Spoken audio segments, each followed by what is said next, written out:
মালিশা নামের খুব সহজ সরল একটি মেয়ে, যার মাঝে কখনোই কোনো লোভ কাজ করত না। এমনকি সে ছিল অনেক দয়ালু প্রকৃতির মেয়ে।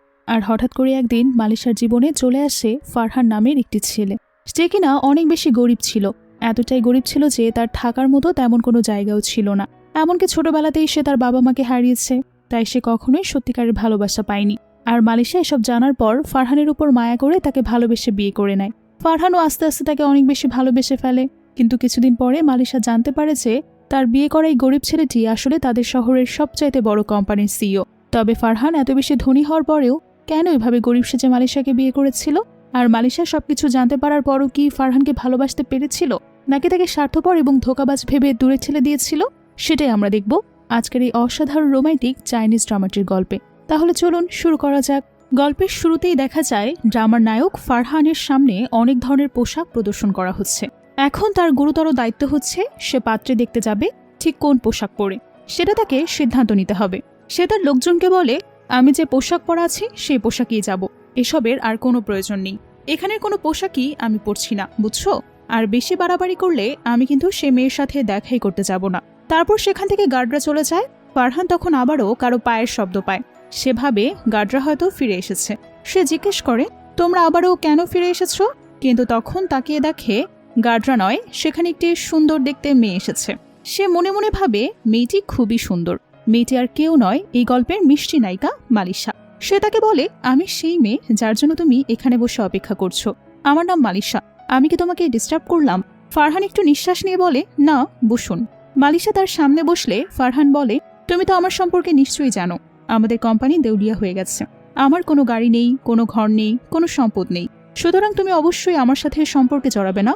তখন তাকে অবাক করে দিয়ে মালিশা বলে, আমার তাতে কোনো সমস্যা নেই। ফারহান বলে, তুমি সবকিছু ভেবেচিন্তে বলছো তো? মালিশা বলে, হ্যাঁ, ভেবেই বলছি। এরকম পরিস্থিতিতে অনেকেই ভেঙে পড়ে। খারাপ পরিস্থিতি মোকাবেলা করার শক্তি সবার থাকে না, কিন্তু আপনি তো চেষ্টা করে যাচ্ছেন। আমিও আপনার সাথে এই পরিস্থিতি সামলে ওঠার চেষ্টা করব। আমার কোনো অসুবিধা নেই। তখনই ফারহানের ফোনে তার অ্যাসিস্ট্যান্টের কল আসে। সে তাকে বলে, আপনার দাদিমা জানতে চেয়েছেন আপনার ব্লাইন্ড ডেট কেমন গেল। ফারহান মালিশার সামনে থাকায় কিছু বলতে পারে না। তার অ্যাসিস্ট্যান্টকে ফোনটা কেটে দেয়। মালিশা বলে, ফোন দিয়েছিল কে? ফারহান বলে, তেমন কিছু না, ওই যে কাজের কিছু কথা ছিল। মালিশা বলে, ও আচ্ছা, তোমার কনস্ট্রাকশনের কাজের জন্য ফোন দিয়েছিল নাকি? তাহলে চলো আমরা সেখানে যাই, যেখানে বসে বাকি কথা হবে। এই বলে সে দ্রুত কনস্ট্রাকশন বিল্ডিং এর উদ্দেশ্যে বেরিয়ে পড়ে। ফারহান প্রথমে তাকে আটকাতে চায়, কিন্তু ততক্ষণে সে বেরিয়ে পড়েছে। তারপর কিছু একটা ভেবে তার অ্যাসিস্ট্যান্টকে কল করে বলে সবকিছু সেট করে রাখতে, কারণ মালিশা তার কাজের জায়গা দেখতে যাচ্ছে। তারপর মালিশা আর ফারহান কনস্ট্রাকশনের কাজে যে বিল্ডিং চলছিল সেখানে যায়। ফারহান মালিশাকে বিদায় জানিয়ে লেবারের কাজ করতে যাওয়ার ভান করে। কিছুক্ষণ পর যখন ফারহান কাজ শেষে বের হয়ে আসে, তখন মালিশা তার জন্য টিফিন বক্সে করে খাবার নিয়ে আসে। আর ফারহানকে জিজ্ঞেস করে, তুমি কি ক্ষুধার্ত? ফারহান তো মালিশাকে এভাবে রান্না করে আনতে দেখে একদম অবাক হয়ে যায়। তারা দুজন মিলে একটা বেঞ্চে বসে। ফারহান বক্স খুলে এত ভালো ভালো খাবার দেখে অনেক খুশি হয়ে যায়। আর মালিশা তাকে বলে, তুমি নিশ্চয়ই অনেক কষ্ট করেছো, এখন এগুলো খেয়ে নাও। তো আমাদের পরিবার পরিকল্পনার ব্যাপারে কি ভাবছো তুমি? হঠাৎ এই কথা শুনে ফারহানের হিচকি উঠে যায়। মালিশা তখন তার পিঠে চাপড় মারে। ফারহান তার হাতে হাত রেখে বলে, চলো আমরা বিয়ে করে ফেলি। ফারহান মালিশার এত বেশি যত্ন পেয়ে নিজেকে খুব বেশি ভাগ্যবান মনে করে। মালিশাও তার প্রপোজাল খুশি মনে অ্যাকসেপ্ট করে। একটু পর তারা বিয়ে করে ম্যারেজ সার্টিফিকেট হাতে নিয়ে বের হয়ে আসে। মালিশা সার্টিফিকেট হাতে নিয়ে বলে, আমি ভাবতেও পারিনি এত জলদি আমরা বিয়ে করে ফেলবো। চলো এখন ঘরে যাওয়া যাক। এটা বলেই সে হাঁটা শুরু করে। ফারহান তার অ্যাসিস্ট্যান্টকে কল করে বলে, অতি দ্রুত আমার জন্য একটি ছোট্ট ঘরের ব্যবস্থা করো, যাতে মালিশা কিছু বুঝতে না পারে। একটু পর তারা সেই ছোট্ট ঘরটিতে গিয়ে পৌঁছায়। ফারহান মনে মনে বলে, এরকম নোংরা আর ছোট ঘর কোথায় খুঁজে পেল ওরা? কিন্তু তখনই তাকে অবাক করে দিয়ে মালিশা বলে, এটা তো অনেক বড় একটা ঘর। এখানে তো শুধু আমরা না, পাড়া প্রতিবেশীরাও নিয়ে থাকা যাবে। আপনি না বললেন আপনাদের কোম্পানি দেউলিয়া হয়ে গেছে? তাহলে এত বড় ঘরের ভাড়া কি করে ম্যানেজ করবেন আপনি? আপনি কি আমার সাথে মিথ্যে বলেছেন? ফারহান তখন একটু হেজিটেশন ফিল করে, বলে, আসলে আমাদের কোম্পানি দেউলিয়া হয়ে গেছে। এই বাড়িটা আমি ধারে নিয়েছি। মালিশা অবাক হয়ে জিজ্ঞেস করে, এত টাকার ধার তুমি কি করে শোধ করবে এখন? তোমার স্যালারি যা পাও সে টাকা দিয়ে কি ধার শোধ করা যাবে? ফারহান বলে, আমার কিছু সেভিংস ছিল।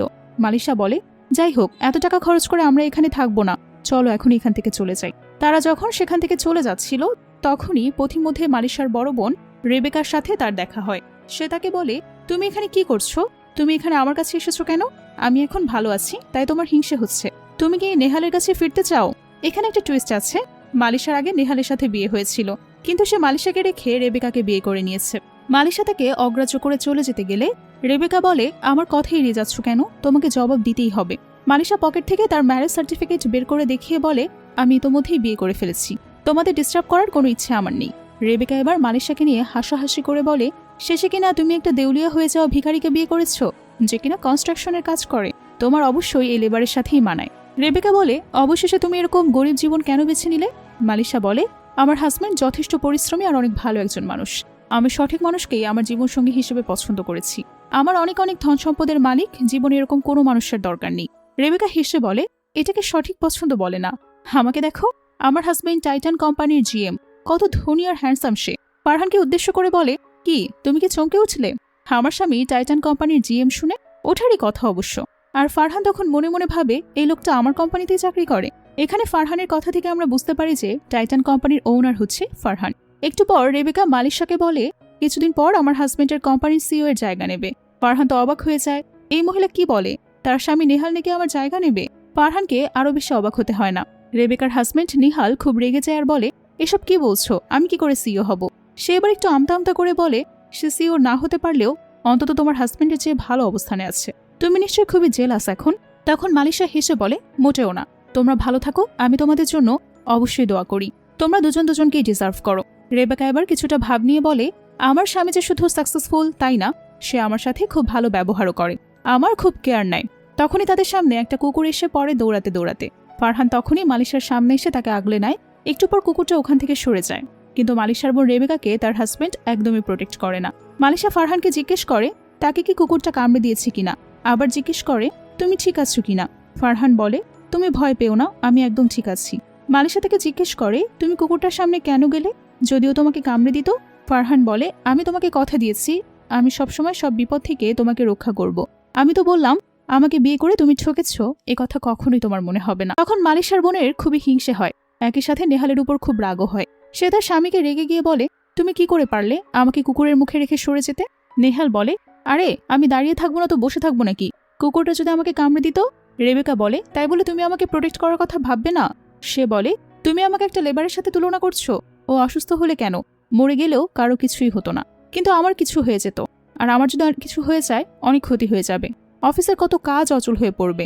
মালিশা এবার মেকি ভাব নিয়ে বলে, তোমার কথায় লজিক আছে। সে মালিশাকে বলে, আমার স্বামীর নিজের যত্ন নিতে হবে, কারণ সে সমাজের জন্য অনেক মূল্যবান একজন ব্যক্তি। তাছাড়া তার কাছে অনেক টাকা আছে, এই দেখো। এই বলে রেবেকা পেছনে থাকা বাড়িটা হাত দিয়ে দেখিয়ে বলে, আমার স্বামী আমাকে বিলাসবহুল এই বাড়িটা উপহার দিয়েছে। তুমি এক কাজ করো, যদি তোমাদের আর্থিক সংকট বেড়ে যায়, তাহলে আমাদের বাড়িতে কাজের লোকের কাজ করার জন্য চলে এসো। নিশ্চয়ই এত বড় বাড়িতে মেয়েদের কাজ পেয়ে তুমি অনেক খুশি হবে। ফারহান রেগে গিয়ে বলে, তোমার সাহস কি করে হয় এই কথা বলার? কিন্তু মালিশা তাকে থামিয়ে দিয়ে বলে, ওদের কথা তুমি কানে নিও না, ছাড়ো, ওদেরকে যেতে দাও। কথা বলে মালিশা আর ফারহান সেখান থেকে চলে আসে। মালিশা তাদের সাথে কোনো ধরনের ঝামেলা করতে একদমই চাচ্ছিল না। ফারহান অ্যাসিস্ট্যান্টকে ফোন করে বলে, এটা কম দামের বাড়ি, একটা কম দামের বাড়ি খুঁজে দাও, যাতে আমার আসল পরিচয় মালিশা জানতে না পারে। ফারহানের কথা শেষ হলে সে দেখে মালিশা একজনের সাথে কথা বলছে। সে কারো সাথে প্রত্যেক মাসে 4000 টাকা দাঁড়ায় বাসা দেখতে বলছে। লোকটাকে মালিশা বুঝিয়ে বলছে যে তার স্বামী খুব ভালো পরিবেশ থেকে অভ্যস্ত, তাই বাসার পরিবেশটা যেন খুব ভালো হয়। কথা বলা শেষ হলে সে পেছনে ফিরে দেখে ফারহান তার কথা শুনতে পেয়েছে। ফারহান খুশি হয়ে বলে, তুমি আমার কথা অনেক ভাবো তাই না? এখন কাজের কথা শোনো, আমার পরিচিতে একটা বাসা আছে, তুমি যেরকম চাও সেরকম ভাড়াও কম। মালিশা বলে, তাহলে চলো সেখানেই যাওয়া যাক। তারপর ফারহান মালিশাকে নিয়ে সে ছোট বাসা দেখতে গেলে মালিশার বাসাটা খুবই পছন্দ হয়। ফারহান বলে, এখন এখানেই থাকো, কয়েকদিন পর আমি তোমাকে দামি ঘর উপহার দেব। মালিশা বলে, তার কোনো প্রয়োজন নেই, যদি আমরা একে অন্যকে সারা জীবন ভালোবেসে চাই, তাহলে আরো কম দামের একটা ভাড়া বাসায় আমাদের সারা জীবন কাটিয়ে দিতে পারবো। তুমি এখানে বিশ্রাম করো, আমাকে কাজে যেতে হবে। আমরা দুজন মিলে কাজ করলে সেই পারিশ্রমিক দিয়ে আমাদের সংসার অনেক ভালো চলবে। তারপর মালিশা তার চাকরির উদ্দেশ্যে বের হয়ে পড়ে। সিন শিফট হলে রেবেকাকে দেখানো হয়, সে আর তার হাজবেন্ড নেহাল একটা সোফায় বসে আছে। রেবেকার হাজবেন্ড রেবেকাকে বলে, এটা হচ্ছে আমাদের টাইটান কোম্পানির সিইও ফারহানের কনভেনশন হল, এখানে আমাদের বিয়ের অনুষ্ঠান হবে। তখনই সেখানে মালিশা আসে। রিসেপশনের ম্যানেজার তাকে বলে, তোমার আসতে দেরি হলো কেন? রেবেকা মালিশাকে দেখে মনে মনে বলে, ও আচ্ছা, তো তুমি এখানে ওয়েটারের কাজ করো, তোমাকে তো আমি দেখে নিচ্ছি। তারপর রেবেকা বিয়ের ডেট ফিক্স করে। ম্যানেজারকে বলে, বিয়ের দিন সার্ভেন্টের দায়িত্ব মালিশাকে দিতে বলে মালিশাকে ফোন করে সবকিছু ঠিক করে সার্ভ করার কথা বলে, আর বলে সব আত্মীয় স্বজনদেরকে দাওয়াত দিতে। পরের বিয়ের দিন সব আত্মীয় স্বজনরা রেবেকার বিয়েতে দাওয়াতে আসে। তারা সবাই তার হাজবেন্ডের প্রশংসা করে। রেবেকাও খুব গর্ব করে বলে, তার স্বামী শহরের সবচেয়ে ধনী ব্যক্তি। সিও ফারহানের টাইটান কোম্পানিতে চাকরি করে। তখন সেখানে উপস্থিত এক আত্মীয় বলে, তোমার ছোট বোনকে দেখতে পাচ্ছি না কেন, সে কোথায়, সে কি আসেনি? রেবেকা বলে, আমার বোন আমার বিয়েতে থাকবে না, তাকে একটু অপেক্ষা করতে হবে, এখনই সে আসছে। তারপর আমাদেরকে দেখানো হয় যে মালিশা সার্ভেন্টের ড্রেস পরে খাবার পরিবেশন করতে সেখানে আসে। তাকে দেখে সেখানে উপস্থিত সব আত্মীয় স্বজনরা অবাক হয়ে তাকে জিজ্ঞেস করে, তুমি এখানে সার্ভেন্টের কাজ কেন করছো? মালিশাও তখন খুবই ঘাবড়ে যায়। আত্মীয়রা আবারও বলে, বোনের বিয়েতে কেউ এভাবে আসছে? একজন আত্মীয় বলে, তুমি নতুন বিয়ে করছো তো তোমার বরকে নিয়ে আসুনি কেন? রেবেকা তাচ্ছিল্যের সুরে বলে, কি করে আনবে, ওর হাজবেন্ড তো একটা বিল্ডিংয়ে কনস্ট্রাকশনের কাজ করে, একজন লেবারকে নিয়ে কি এরকম জায়গায় আসা যায়? উপস্থিত সবাই সেখানে খুব হাসাহাসি করে, বলে যে একজন সার্ভেন্ট আর একজন লেবারের খুব ভালো জুটি হয়েছে। মালিশা চলে যেতে গেলে রেবেকা তাকে বলে, দেখছো না আত্মীয়রা ওয়াইন খেতে যাচ্ছে, সার্ভ করো। মালিশা সবাইকে ওয়াইন ঢেলে দেয়। তারপর রেবেকা তাকে ওয়াইন খেতে বলে। সে ওয়াইন খেতে না চাইলে রেবেকা সেখানে থাকা লোকজনকে বলে মালিশাকে জোর করে ওয়াইন খাওয়াতে। লোকগুলো উঠে মালিশাকে জোরাজুরি করতে থাকে। ধৈর্যের সকল সীমা রেবেকা পার করে ফেলে। মালিশা এবার প্রচণ্ড রেগে গিয়ে বলে, আমি এতক্ষণ সবকিছু সহ্য করছিলাম কারণ আমি এখানে সার্ভেন্ট, তোমাদের ঠিকভাবে খাবার সার্ভ করা আমার দায়িত্ব, কিন্তু এখন তুমি তোমার সীমা অতিক্রম করে ফেলেছ। এবার সে সেখান থেকে চলে যেতে চায়, কিন্তু তখনই রেবেকা তাকে হুমকি দেয়, বলে, দাঁড়াও, তোমার সাহস কি করে হয় আমার পারমিশন ছাড়া এখান থেকে চলে যাওয়ার? আমি এখন একটা কল দিলে তোমার স্বামীর হাত পা ভেঙে গুরু গুরু করে দেবে আমার লোকেরা। মালিশা খুবই ভয় পেয়ে যায়। সে বলে, তুমি যা বলবে আমি তাই শুনবো, কিন্তু ফারহানের কোনো ক্ষতি করো না দয়া করে। রেবেকা হেসে বলে, তাহলে এই ওয়াইন তোমাকে খেতেই হবে। তখন তার ফোনে ফারহানের কল আসে। সেটা মালিশা রিসিভ করে ঠিকই, কিন্তু কথা বলতে পারে না। তার আগেই হাত থেকে তার ফোনটা পড়ে যায়। আর রেবেকা জোর করে মালিশাকে ওয়াইন খাওয়াতে থাকে আর বলে, তুমি সবসময় আমার জীবনের কাঁটা ছিলে, আজ তোমাকে এই বোতলের সমস্ত ওয়াইন খেতে হবে, এক ফোঁটাও যাতে অবশিষ্ট না থাকে। ওদিকে ফোনের মধ্যে থেকে ফারহান এই সব কথা শুনে ফেলে। সে ফোন রেখে রেগে উঠে দাঁড়ায় আর বলে, আমার স্ত্রীকে বুলিং করার সাহস কি করে হয় তোমার? সে তখনই তার গার্ডদের নিয়ে কনভোকেশন হলে চলে যায়। তাকে দেখে আর রেবেকা অনেক বেশি অবাক হয়ে যায়। বলে, তুমি এখানে কি করছো? তোমার মতো একটা নিম্নমানের লেবার আমার বিয়ের অনুষ্ঠানে আসার সাহস কি করে পেলে? তুমি জানো না এখানে তোমার মতো নিচু মানুষদের ঢোকা নিষেধ? তখনই ফারহানের একজন গার্ড তাকে কষে একটা চড় মারে আর বলে, তোমার সাহস কি করে হয় ফারহান স্যারের সাথে এভাবে কথা বলার? আর ফারহান মালিশাকে বলে, তুমি টেনশন করো না, আমি তো এখানে এসে গেছি, দুঃখিত আমার আসতে একটু দেরি হয়েছে, কিন্তু এখন তো আমি চলে এসেছি, এখন আর তোমার কিছুই হতে দেব না। তখনই সেখানে আসা আত্মীয় স্বজনরা নিজেদের মধ্যে কানাঘুষা করে বলে যে রেবেকা তো বলেছিল মালিশার হাজবেন্ড একজন সামান্য লেবার, তাহলে একে তো দেখে মনে হচ্ছে না যে তিনি একজন লেবার। তখন রেবেকা বলে, কেউ সুটবুট পরে বাবু সাহেব সেজে আসলেই সে কি টাইটান কোম্পানির সিও ফারহান হয়ে যাবে? মালিশা তখনই আমার কাছে ক্ষমা চাইতে বলতে হবে, তোমার হাজবেন্ডকে বলো আমার কাছে ক্ষমা চাইতে, না হলে তোমরা সবাই মারা পড়বে। মালিশা ভয় পেয়ে বলে, তুমি এরকম কিছু করতে পারো না। রেবেকা বলে, কনভোকেশন হলটা টাইটান কোম্পানির সিওর, এখানে ঝামেলা করার সাহস তুমি কিভাবে পাও? সে জানতে পারলে তোমাদের খবর করে ছাড়বে। ফারহান তখন হেসে বলে, তুমি কি করে জানলে যে আমি সিও ফারহানা না? রেবেকা একটু ভ্যাবাচাকা খেয়ে যায়, কিন্তু পরক্ষণেই বলে, আমি তার ব্যাপারটা খুব ভালো করেই জানি, কারণ আমার হাজবেন্ড তার কোম্পানিতে জেনারেল ম্যানেজারের পদে আছে। রেবেকার হাজবেন্ড নেহাল বলে, আমার পরিচিত একজন আত্মীয় আছে যে আমাকে বলেছে যে সিও মিস্টার ফারহান এখন একটা গুরুত্বপূর্ণ মিটিংয়ে আছে, তুমি কিছুতেই ফারহান স্যার হতে পারো না। ফারহানের অ্যাসিস্ট্যান্ট তাকে বলে, তোমাকে আবার কে চেনে গর্ধব কোথাকার? নেহাল বলে, আমি কার কথা বলছি জানো তো? মিস লিনার কথা বলছি, যার সাথে সিও ফারহানের বিয়ে হওয়ার কথা, তিনি তার ফিয়ন্সি। ফারহান বলে, কিন্তু তার সাথে তো কোনোদিন আমার দেখাই হয়নি। মালিশা বলে, যেটা সত্যি তুমি ওদেরকে সেটাই বলে দাও ফারহান। রেবেকা বলে, তোমার এত কথা বলার সাহস কি করে হয়? তোমার উচিত এখন হাঁটু গেড়ে আমার কাছে ক্ষমা চাওয়া, না হলে আমার স্বামীর একটা কলই তোমাদের জীবন তছনছ করে দিতে পারে। কল দিতে হবে না, আমি ইতোমধ্যে তাকে মেসেজ করে দিয়েছি, সে সেটা জানায়, আর এটাও বলে যে সে এখন এখানে আসছে। ফারহান বলে, আচ্ছা তাহলে আমি অপেক্ষা করি, দেখি সে আমার কি করে। রেবেকা বলে, এখনই তোমাদের ব্যবস্থা করছি, গার্ডস তাড়াতাড়ি ওদেরকে অ্যারেস্ট করো। মালিশা ভয় পেয়ে ফারহানকে আগলে ধরে বলে, কেউ আমার হাজবেন্ডের কাছে আসবে না। রেবেকা বলে, আচ্ছা ঠিক আছে, তোমাদের অ্যারেস্ট করবো না, একদম শুধু হাত পা ভেঙে রেখে দেব। তখনই সেখানে এন্ট্রি হয় লিনার। তাকে দেখে রেবেকা আর নেহাল খুব খুশি হয়ে যায় আর বলে, ওফ, অবশেষে আপনি চলে এসেছেন। লিনা বলে, দেখো আমি এখানে দুটো কারণে এসেছি, এক, যেহেতু তোমার বিয়ে তাই তোমাকে আমি শুভেচ্ছা জানাতে এসেছি, আর আমি তোমার প্রমোশনের ব্যবস্থা করেছি। আমার বাবা তোমাকে কিছু অফার দিয়েছিল, সেখান থেকে আমি তোমার জন্য ব্যবস্থা করেছি, এটাকে তোমার বিয়ের উপহার হিসেবে অ্যাকসেপ্ট করো। নেহাল খুশি হয়ে বলে, ধন্যবাদ মিস লিনা, আপনাকে অসংখ্য ধন্যবাদ, এটা তো আমার অনেক বড় সৌভাগ্য। এখন দয়া করে আপনি যদি একটু সিও মিস্টার ফারহানের ব্যাপারে দেখে কিছু বলতেন। ফারহান বলে, সে আর ফারহানের ব্যাপারে কি বলবে, আমি চাইলে তোমার এই প্রমোশনের ব্যবস্থা নাকচ করে দিতে পারি।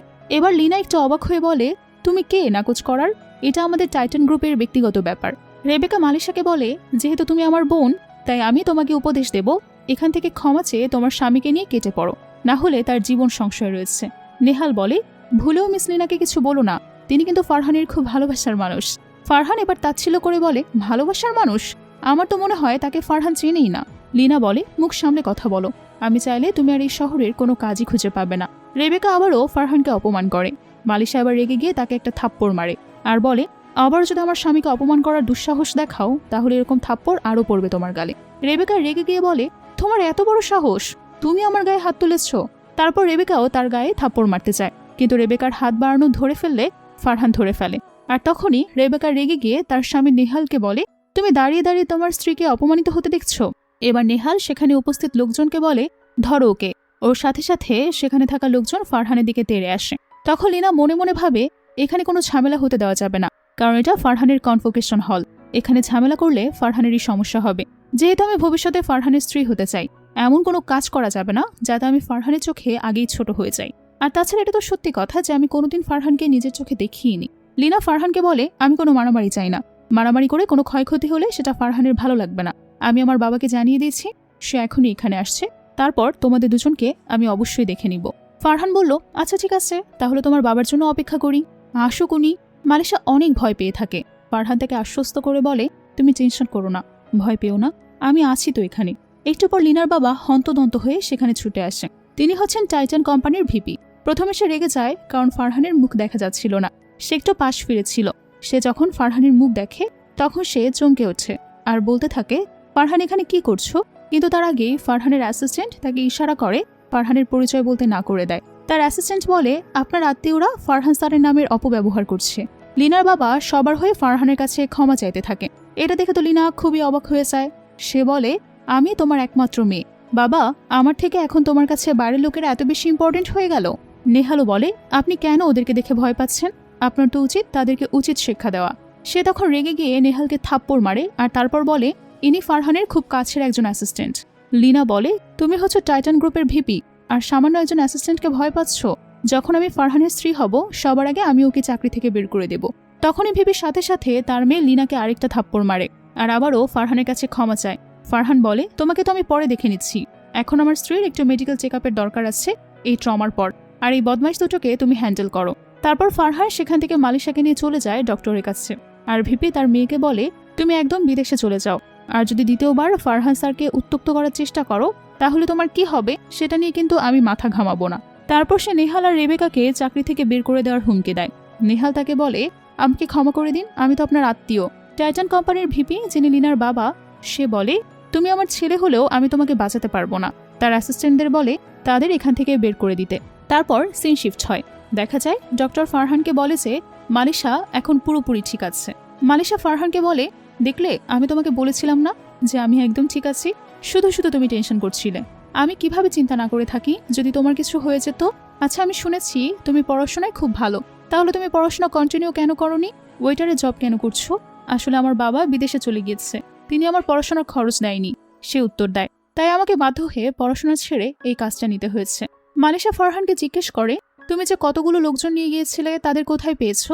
ফারহান একটু হেজিটেশন নিয়ে মালিশার দিকে তাকায়, তারপর বলে, আসলে আমি একটা কথা তোমার থেকে লুকিয়েছি, আমি হচ্ছি টাইটান কোম্পানির সিইও ফারহান। মালিশা তো এই কথা শুনে একদম হেসে গড়িয়ে পড়ে, সে কথা একদম বিশ্বাসই করে না। মালিশা বলে, যদি তুমি সিইও ফারহান হও তাহলে তো আমি তোমার নামে প্রতারণার কেস করে দেব, কারণ তুমি আমার থেকে পরিচয় লুকিয়ে আমাকে বিয়ে করেছো। ফারহান তো একদম বোকা হয়ে যায়। সে বলে, কেন? আমি তোমার স্বামী না? তোমার স্বামীকে তুমি পুলিশে ধরিয়ে দেবে? মালিশা বলে, জানি তুমি আসলে টাইটান কোম্পানির সিইওর অ্যাসিস্ট্যান্টকে ভালোভাবে চেনো, তাই সে তোমার কথা শুনেছে। মালিশা এবার মজা করে বলে, আমি শুনেছি টাইটান কোম্পানির সিইও নাকি শারীরিকভাবে অক্ষম, তাই সে গোপনে বিবাহের জন্য পাত্রীর খোঁজ করছে। এই বলে মালিশা হাসতে থাকে, কিন্তু ফারহান তো এই কথা খুবই গায়ে লেগে যায়, কারণ সেই তো হচ্ছে সিইও ফারহান। সে তো উঠেই ড্রেস খোলা শুরু করে দেয়। মালিশা ঘাবড়ে গিয়ে বলে, কি করছো? সে বলে, প্রমাণ দিচ্ছি যে আমি অক্ষম নই। মালিশা বলে, কিন্তু তুমি তো সিইও ফারহান না। কিন্তু ফারহান মালিশাকে আর কোনো কথা বলার সুযোগ দেয় না। সিন শিফট হয়। পরের সিনে দেখা যায় রেবেকা আর তার স্বামী নেহাল হাত পায়ে অসংখ্য জখম নিয়ে হসপিটালের বারান্দায় বসে আছে। নার্সরাও তাদের সাথে খারাপ বিহেভ করে। রেবেকা রাগে গজগজ করতে করতে বলে, একটা সামান্য লেবারের জন্য কিনা এখন নার্সরাও আমার সাথে খারাপ ব্যবহার করছে। আমি বুঝলাম না কি করে লেবারটা রাতারাতি এত বড়লোক হয়ে গেল। নেহাল বলে, ও কোনো বড়লোক হয়ে যায়নি, আসলেও আমাদের কোম্পানির সিইও অ্যাসিস্ট্যান্টকে চেনে, তার সাথে ভালো সম্পর্ক বিধায় আমাদের সাথে ভিপি স্যার এমন বিহেভ করেছে, আর এই সব কিছু হয়েছে তোমার জন্য। তুমি যদি তোমার বোনের সাথে পাঙ্গা না নিতে তাহলে আজকে আমাদের এই অবস্থা হতো না, আর এই সব কিছুর জন্য শুধুমাত্র তুমি দায়ী। রেবেকা বলে, ওর স্বামী থেকে আমার স্বামী 1000 গুণ ভালো পজিশনে আছে, তাহলে কেন আমি তোমাকে নিয়ে অহংকার করব না বলো? রেবেকা নেহালের হাত ধরতে গেলে সে বারবার তার হাত সরিয়ে নেয় আর বলে, একদম আমাকে ছোবে না, তোমার জন্য আজকে আমার এই দশা, আমার চাকরি চলে গেছে। সমস্যা নেই, আমার বাবা আমার জন্য অন্য একটা কোম্পানিতে চাকরির ব্যবস্থা করেছে, ফার্মা কোম্পানিতে পরের সপ্তাহ থেকে আমি জয়েন করব, আর তুমি এখন গিয়ে হসপিটালের বিল মিটিয়ে দিয়ে আসো। রেবেকা উঠে হসপিটালের বিল দিতে চলে যায়। এদিকে ফারহান তার অ্যাসিস্ট্যান্ট মালিশার সব সার্টিফিকেট এনে দেখায় আর বলে, দেখুন ম্যাডাম তো গ্রাজুয়েশন কমপ্লিট করেছে, রেজাল্টও খুব ভালো, তাহলে কেন সে ওয়েটারে জব করবে? ফারহান বলে, তার জন্য আমাদের কোম্পানিতে একটা ভালো পদে চাকরির ব্যবস্থা করো। কিন্তু তার অ্যাসিস্ট্যান্ট বলে, যদি আমাদের কোম্পানিতেই ম্যাডামের চাকরি হয় তাহলে আপনার পরিচয় লুকিয়ে রাখাটা খুবই কষ্টকর হবে। ফারহান বলে, এটাও তুমি ভালোই বলেছ, তাহলে এক কাজ করা যাক, আমার পরিচিত যে একটা কোম্পানি আছে আমাদের আন্ডারে, সেই ফার্মা কোম্পানিতে ওর জন্য একটা ভালো পদে চাকরির ব্যবস্থা করে দাও। তারপর ফারহান সেখান থেকে বাড়ি চলে যায়, আর তার অ্যাসিস্ট্যান্ট তার দাদিকে বলে, স্যার আর ম্যাডাম মিলে খুব ভালো আছে। ফারহান বাসায় গিয়ে দেখে মালিশা তার জন্য অনেক কিছু রান্না করে রেখেছে। সে বাসায় গেলে মালিশা তাকে বলে, একটা সুখবর আছে, আমার ফার্মা কোম্পানিতে একটা ভালো জব হয়েছে। ফারহানও তাকে আশ্বাস দিয়ে বলে, হ্যাঁ তুমি পারবে, আমি জানি। মালিশা বলে, আমি অনেক খুশি, আমার বাবা আমাকে রেখে বিদেশে চলে গিয়েছিল, তারপর থেকে আমার কখনো ফ্যামিলি হয়নি, তোমাকে পেয়ে আমার আবার সবকিছু ভালো লাগছে। আচ্ছা, আমাদের বিয়ের তো অনেক দিন হয়ে গেল, এখন তোমার বাবা মায়ের সাথে আমাকে দেখা করালে না তো? ফারহান তখন মন খারাপ করে বলে, আমার বাবা মা একটা গাড়ি অ্যাক্সিডেন্টে মারা গেছে, আমার দাদিমাই আমাকে বড় করেছে এতদিন, দাদিমা ছাড়া আমার এই পৃথিবীতে কেউ নেই। মালিশা বলে, তুমি কষ্ট পেও না, আমি তো এখন আছি, আমি সব সময় তোমার সব সুখ দুঃখে তোমার পাশেই থাকবো, আর আমি এতেই খুশি। তাতে তখন সে বলে, আমি তোমার জন্য একটা স্যুপ বানাতে দিয়েছি, সেটা নিয়ে আসছি, দাঁড়াও। সে স্যুপ আনতে গেলে ফারহান ভাবে, মালিশা তো আমার জন্য অনেক কিছু করে, এক কাজ করি, আমি ওকে একটা নেকলেস উপহার দিই। সে ফোন দিয়ে তার অ্যাসিস্ট্যান্টকে বলে একটা নেকলেসের ডিজাইনের প্রজেক্ট রেডি করার জন্য। পরদিন ফারহান মালিশাকে ফার্মা কোম্পানিতে এগিয়ে দিয়ে আসে। সেখানে একজন সেক্রেটারি তাকে দেখে চিনে ফেলে আর বলে, টাইটান কোম্পানির সিইও ফারহান, আপনি এখানে কেন? আমরা তো আপনাদের কোম্পানির সাথে কোলাপ করতে যেতাম, কিন্তু আবারও কষ্ট করে আসতে গেলেন কেন আপনি? মালিশা জিজ্ঞেস করে, ওরা তোমাকে টাইটান কোম্পানির সিইও কেন বলছে?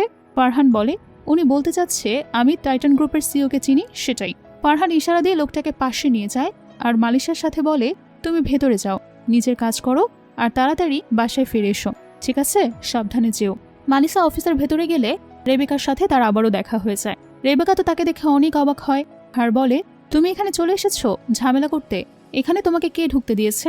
সে আরও অবাক হয়ে যখন দেখে মালিশার হাতে কোম্পানির এক্সেস কার্ড, সে সেটা তার থেকে ছিনিয়ে নেয় আর বলে, এটা তোমাকে কোথা থেকে পেয়েছো? তোমার সাথে কোনো ঝামেলা করতে চাই না। তারপর সে কোম্পানির আইডেন্টিটি কার্ডটা গলায় ঝুলিয়ে নেয় আর আছাড় মেরে এক্সেস কার্ডটা রেবেকার হাত থেকে নিয়ে নেয়। তারপর মালিশা সেখান থেকে হনহন করে চলে যায়। সিন শিফট হয়। পরের সিনে দেখানো হয় সবাই মিটিং রুমে বসে আছে। সেখানে স্যার সবাইকে বলছে, তোমাদের প্রজেক্টগুলো খুব একটা ভালো হয়নি, এই প্রজেক্টগুলো দেখালে সমালোচনার ঝড় উঠবে। তারপর সে মালিশাকে বলে, তোমার প্রজেক্টটা ভালো হয়েছে, এটা নিয়ে আমরা টাইটান গ্রুপের সাথে কাজ করব। সিইও ফারহান তার স্ত্রীর জন্য এই গহনার প্রজেক্টটা চেয়েছে। এই কথা শুনে রেবেকার মনে মনে জ্বলতে থাকে। সে ভাবে, মালিশা সিইও ফারহানের থেকে এত প্রশংসা পাবে আর আমি পাবো না, তাহলে তো আমার মান সম্মানই থাকবে না। রেবেকা তাড়াহুড়া করে স্যারকে বলে, স্যার মালিশার চেয়ে আমার ডিজাইনটা আরো বেশি সুন্দর, একটু দেখুন তো। স্যার বলে, হ্যাঁ এটাও খারাপ না, তুমি তাহলে প্রস্তুতি নাও। ফার্মা কোম্পানিতে গহনার যে ডিজাইনটা করা হয়েছিল সেটা মূলত ফারহান মালিশাকে গিফট দেওয়ার জন্য আইডিয়া চাচ্ছিল একটা, কিন্তু ফার্মা কোম্পানির লোকজন ভুল করে মালিশাকেই পাঠিয়ে দেয় ফারহানের কাছে ডিজাইনের ডেমো নিয়ে। তারা বুঝতে পারে না যে এই নতুন ডিজাইনটাই হচ্ছে ফারহানের ওয়াইফ স্ত্রী। মালিশা ডিজাইনের প্রেজেন্টেশন দিতে গিয়ে দেখে সেখানে ফারহান বসে আছে। হঠাৎ করে তারা দুজন দুজনকে দেখে একদম চমকে ওঠে। ফারহান জিজ্ঞেস করে, তুমি এখানে কি করছো? মালিশা বলে, সে কথাটা আমার তোমাকে জিজ্ঞেস করা উচিত, তুমি এখানে চেয়ারে বসে কি করছো?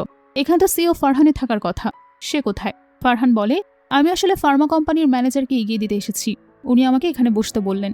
মালিশা জিজ্ঞেস করে, আচ্ছা আমি তাহলে কাকে ডিজাইন দেখাবো? ফারহান তার হাত থেকে ফাইলটা নিয়ে দেখে আর বলে, খুব সুন্দর ডিজাইন এঁকেছো তুমি, এটা নিশ্চয়ই ফারহানের খুব পছন্দ হবে। সে ফার্মা কোম্পানির একজন ম্যানেজারকে দেখিয়ে বলে, ইনি হচ্ছে টাইটান কোম্পানির সিইও মালিশা। সেই লোকে ডিজাইনের ফাইলটা দেখাতে চাইল। ফারহানের পরিস্থিতি ঘুরিয়ে দেওয়ার জন্য বলে, এখন লাঞ্চের সময় হয়েছে। তার কথা শুনে ফার্মা কোম্পানির অ্যাসিস্ট্যান্ট বলে, হ্যাঁ আমাদের কোম্পানিতে পরে কাজ, আগে ক্ষুধা মেটানোর ব্যাপারে খেয়াল দেওয়া হয়। তারপর তারা এভাবেই পরিস্থিতিটা হ্যান্ডেল করে নেয়। পরদিন অফিসে বসে মালিশা ডিজাইন করছিল, তখন রেবেকা এসে বলে, তোমার খুব পাখা গজিয়েছে, এখন তোমার পাখাটা কাটার ব্যবস্থা করছি আমি। তারপর সে 1 কাপ কফি মালিশা ডিজাইন করা পেপারের উপর ঢেলে দেয়। মালিশা রেগে গিয়ে বলে, তুমি এটা কি করলে?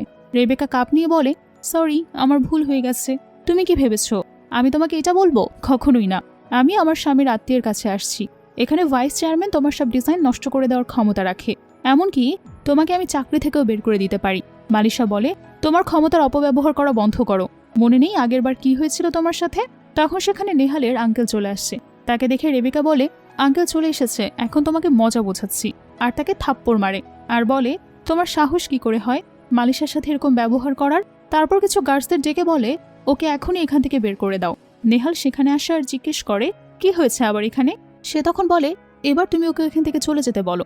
আজকে থেকে তোমাদের চাকরি বরখাস্ত করা হলো। এর ঘরে গিয়ে তোমার স্ত্রীকে জিজ্ঞেস করো সে কি করেছে মালিশার সাথে।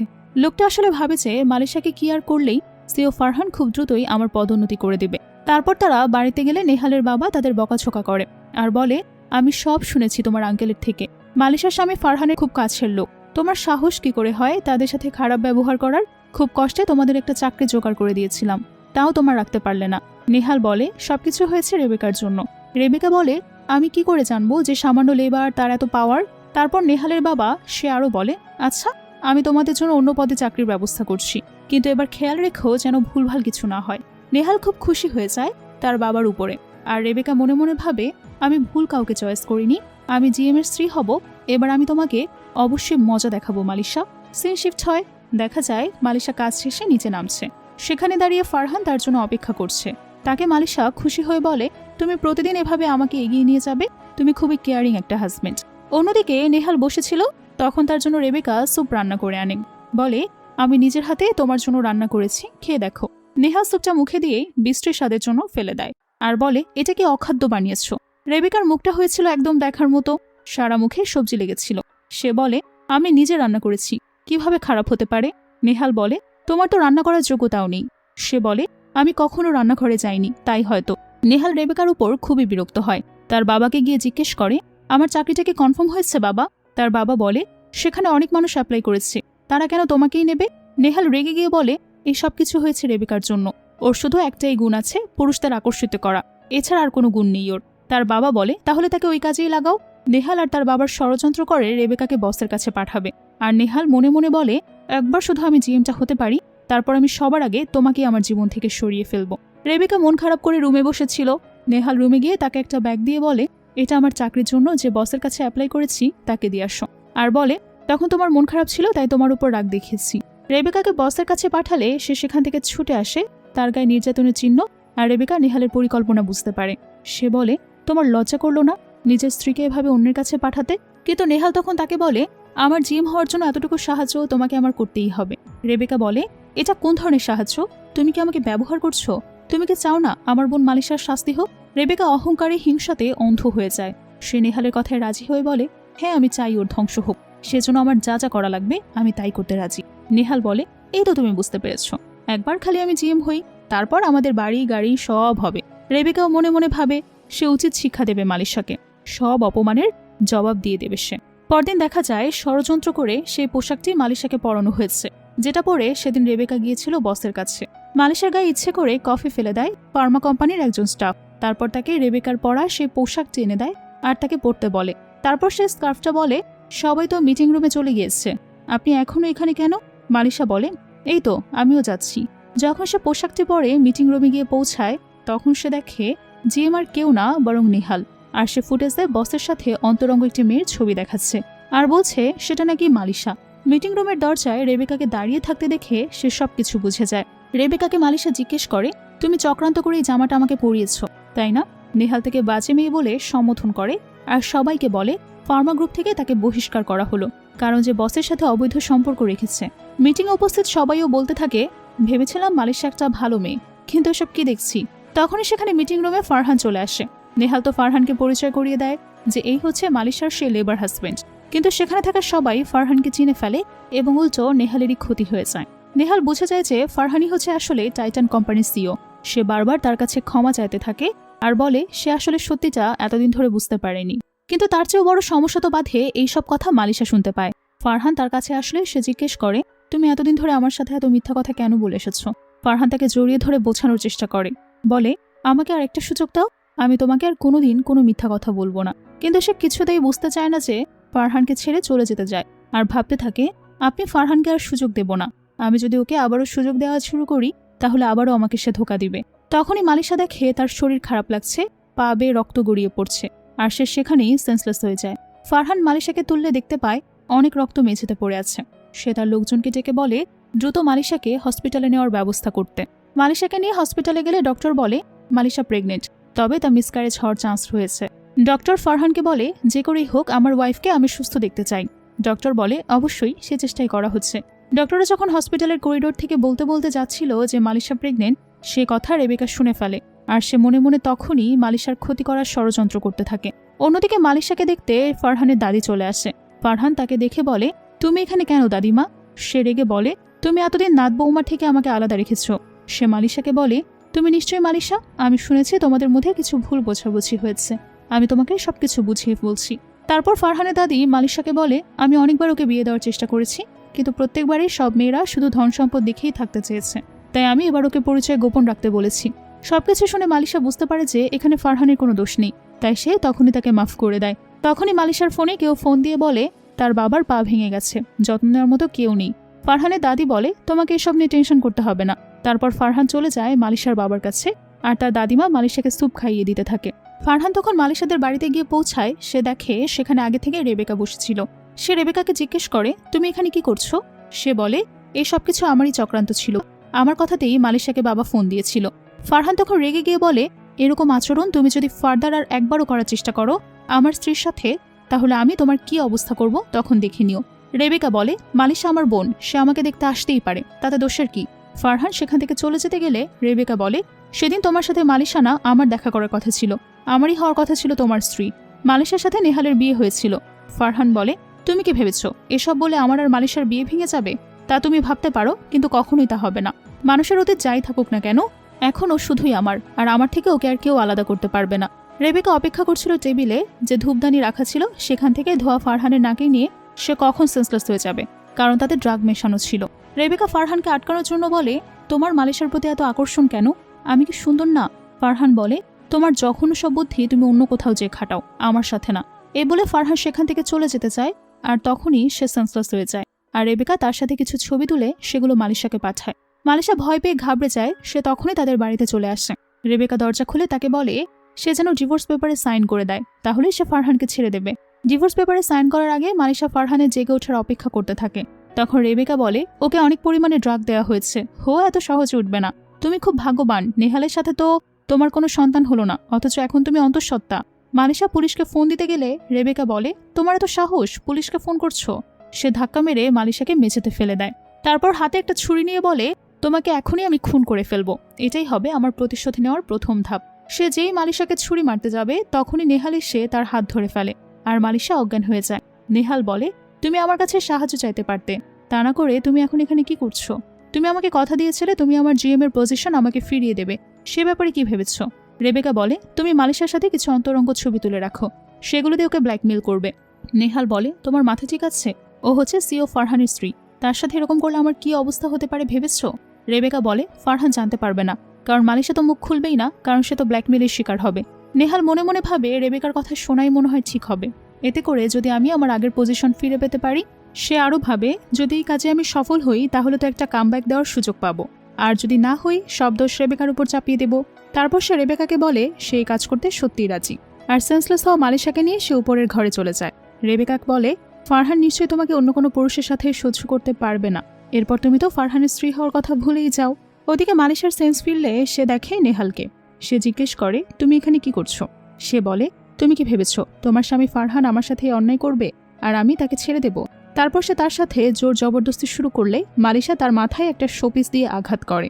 সে পালিয়ে যেতে চাইলে রেবেকা এসে তাকে বাধা দেয়। তারপর তারা দুজন মিলে মালিশার উপর টর্চার করতে থাকে, আর মালিশা ফারহানকে বারবার ডাকতে থাকে। রেবেকা হেসে বলে সে এখানে আসতে পারবে না, কারণ সে সেন্সলেস হয়ে পড়ে আছে। কিন্তু তখনই ওদের অবাক করে দিয়ে সেখানে ফারহান চলে আসে, আর নেহালকে মেরে মালিশাকে বাঁচিয়ে নেয়। সে মালিশাকে বলে আমাকে ক্ষমা করে দাও, তোমাকে আমি ঠিক সময় রক্ষা করতে পারিনি। মালিশা বলে তুমি আমার কথা ছাড়ো, তুমি ঠিক আছো কিনা সেটা বলো। নেহাল তখন ভয় পেয়ে ফারহানের কাছে ক্ষমা চাইতে থাকে আর বলে এই সব কিছু রেবেকার ষড়যন্ত্র। কিন্তু রেবেকা তখন মালিশাকে বলে ফারহান এখন আমার হাজবেন্ড, তুমি ওকে ছেড়ে দাও। আর ফারহানকে বলে, আমার সাথে থেকে এখন তুমি কিভাবে আমাকে অস্বীকার করতে পারো? মালিশা তখন তাকে থাপ্পড় মারে আর বলে, তোমার ছোট থেকে আমি ছাড় দিয়ে এসেছি, বিনিময়ে তুমি সব সময় আমার সাথে এরকম জঘন্য জঘন্য কাজ করে এসেছো। তোমাকে আমি কখনোই কিছু বলিনি, কিন্তু আজকে তুমি আমার স্বামীর দিকে আঙুল তুলেছ। তোমাকে আমি কিছুতেই কখনোই ক্ষমা করতে পারি না। তবে সেখানে ফারহানের অ্যাসিস্ট্যান্ট চলে আসে। মালিশা বলে, ওদের দুজনকে নিয়ে পুলিশে ধরিয়ে দাও। তারা যখন ওদের দুজনকে পুলিশের কাছে নিয়ে যাচ্ছিল, তখনই সেখানে মালিশার বাবা আসে।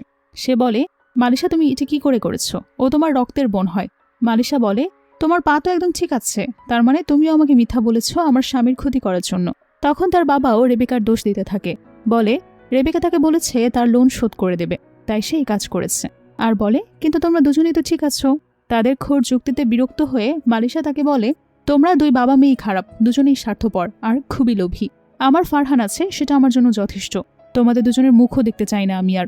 রেবেকা বলে, এভাবে তো আর তোমাকে আমি ছেড়ে দেব না। রেবেকা মোবাইল দেখে বলে, আর কিছুদিনের মধ্যেই ফারহান মারা যাবে। সে যখন সিমন নদীর পাড় দিয়ে যাবে, তারপর আমি দেখি ফারহানের প্রোটেকশন ছাড়া তুমি কি করে বাঁচতে পারো, আর এভাবেই মাথা উঁচু করে কথা বলতে পারো। আসলে ওই নদীর পাড়ে একটা নির্দিষ্ট দিনে একটা ছোট্ট ছেলের সবসময় বোমা বিস্ফোরণ করে। এখন দেখা যাক ফারহান বাঁচতে পারবে কিনা সেই দুর্ঘটনা থেকে। ফারহান তখন মালিশাকে জিজ্ঞেস করে যে সে ঠিক আছে কিনা।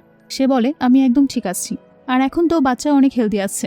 সে বলে, আমি বাচ্চার টেনশন করছি না, আমি তোমার টেনশন করছি। আমি টেনশন করছি আমাদের বিয়ের অনুষ্ঠান করব শীঘ্রই। আমি সবকিছু ঠিকঠাক মতো জোগাড় করব, তুমি কোনো টেনশন করো না। হঠাৎ করে কিছু একটা মনে করে মালিশা অবাক হয়ে যায়, আর সে জিজ্ঞেস করে, তুমি কি কালকে সিমন নদীর পাশ দিয়ে আসবে? ফারহান বলে, হ্যাঁ। আলিশা বলে, নামটা আমি আগে কোথায় যেন শুনেছিলাম, কালকে তোমাকে কোথাও যেতে হবে না। কিন্তু ফারহান তার কথা গায়ে লাগায় না। সে বলে, তুমি অনেক ট্রমাটাইজ তো, তাই তোমার এরকম মনে হচ্ছে। পরদিন ফারহান যখন তার অফিসের গুরুত্বপূর্ণ মিটিংয়ের জন্য যাচ্ছিল, তখন রেবেকা তাকে ফিরে আসতে বলে। তার মন বারবার কু গাইছিল, আর মনে পড়ে যায় ওই নদীর পাড়ের কথা সে রেবেকার মুখেই শুনেছিল। সে ফোন করে ফারহানকে ফিরে আসতে বলে, কিন্তু তখনই ফারহানের ফোনটা বন্ধ হয়ে যায়। ফারহানের গাড়ি একটা জ্যামে আটকে ছিল। সেটার স্ট্যান্ডকে বলে, চলো বাড়িতে ফিরে যাই, আমাকে বারবার বাড়ি ফিরে যেতে বলছে। তার অ্যাসিস্ট্যান্ট বলে, আপনি তো জানেন এই ডিলটা আমাদের জন্য কত ইম্পর্টেন্ট। ম্যাডাম তো প্রেগনেন্ট, আর প্রেগনেন্সির সময় এরকম দুশ্চিন্তা হয়েই থাকে। আমরা তাড়াতাড়ি গিয়ে তাড়াতাড়ি চলে আসব। রেবেকা দূর থেকে ফারহানকে দেখে খুবই খুশি হয়। সে মনে মনে বলে, মালিশা আজকেই তোমার সুখের দিন শেষ। ওদিকে মালিশা তখনই বাসা থেকে বের হয়ে পড়ে। একটা ছোট্ট বাচ্চা বোমা ফাটাতে যাচ্ছিল, সে তাকে থামিয়ে দেয়। ফারহান একদমই নিরাপদ থাকে। এটা দেখে রেবেকা তো একদমই সহ্য করতে পারে না। সে বলে, আমি নিজের হাতে এবার ফারহানকে মারব। সিন শিফট হয়, দেখা যায় মালিশার পাশে ফারহান বসে আছে। সেখানে তার দাদিমা আর কিছু মেয়ে আসে, তাকে ডায়মন্ডের আংটি উপহার দেয়, আর তার দাদি তাকে ওয়েডিং ড্রেস উপহার দেয়। এরপর বিয়ের দিন মালিশা সাজুগুজু শেষে যখন ফারহানকে ফোন দেয় সে বাড়ি আসছিল, তখন রেবেকা তাকে গাড়ি দিয়ে ধাক্কা দিয়ে মেরে ফেলার চেষ্টা করে। ফারহানকে তখনই হাসপাতালে নিয়ে যাওয়া হয়। মালিশা রেবেকার সাথে জেলে দেখা করতে গেলে রেবেকা মালিশাকে হেসে বলে, আমি তো তোমার স্বামীকে মেরে ফেলেছি, এখন তো তোমার সন্তান তার বাবা ছাড়াই বড় হবে। এই বলে ওঠার সাথে সাথে সে অট্ট হাসিতে ফেটে পড়ে। তখনই সেখানে পেছন থেকে ফারহান আসে। তাকে দেখে তো রেবেকা অবাক হয়ে যায়। সে বলে, এ কি, তুমি কি করে বেঁচে গেলে? আমি নিজ হাতে তোমাকে মেরে ফেলেছিলাম। মালিশা বলে, আজকেই আমি তোমার সাথে শেষবারের মতো দেখা করতে যাচ্ছি। আজকে থেকে আমার আর কোনো আত্মীয় নেই। পরদিন মালিশা আর ফারহানের বাচ্চা হয়েছে, সেটা উপলক্ষে বাসায় সবাই খুশি খুশি সময় পার করছিল।